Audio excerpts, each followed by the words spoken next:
श्री राधे महाराज जी। महाराज जी, सामान्यतः अध्यात्म को एक सीधी रेखा जैसा मार्ग माना जाता है, मानो निरंतर साधना ही सब कुछ हो। परंतु जीवन में कभी कभी अनुभव होता है कि अध्यात्म स्वयं प्रकट होकर सामने आता है। क्या ये मुख्यतः प्रयास का मार्ग है या एक अंतर्जागरण की प्रक्रिया है? नहीं, प्रयास भरपूर जिद्दी स्वभाव से और भगवान की कृपा।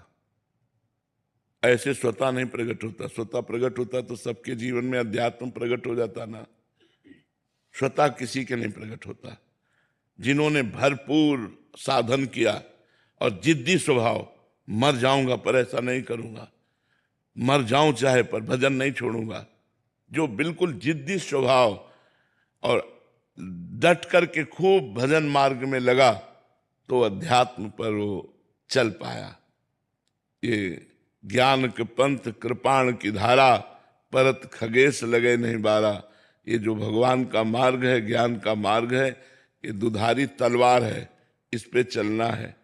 इसीलिए सब कोई चल नहीं पाते, सब विषयों में गिर जाते हैं।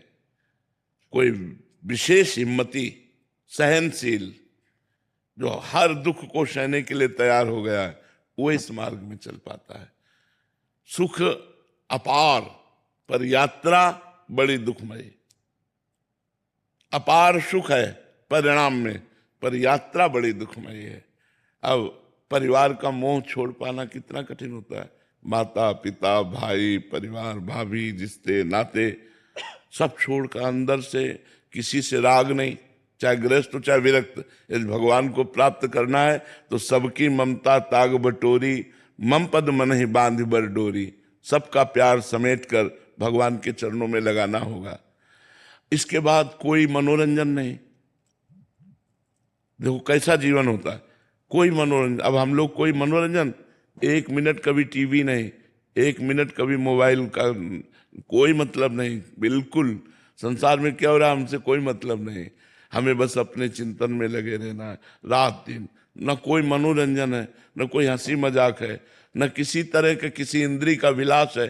सब रोक करके फिर भगवान के मार्ग। कितना कठिन है, कोई खिलवाड़ समझ में थोड़ी आता है। जब तक भगवान से प्रेम नहीं होता तब तक मन कहता कोई तो यार हो, दोस्त तो हो, कोई तो हो जिससे हम अपनी बात कह सके। कोई सुनने वाला नहीं। जब भगवान से परिचय होता है, जब प्यार होता है भगवान से और भगवत साक्षात्कार होता है, तब बात मिट जाती है। ये बड़ा कठिन जीवन, जैसे हम लोग जीवन जिए ना, सुन करके तुम कांप जाओगे कि ऐसा भी मनुष्य जीवन होता है। सर्दी में कोई वस्त्र नहीं, न कंबल न स्वेटर, किसी न साल, किसी भी तरह की कोई गर्म कपड़े नहीं।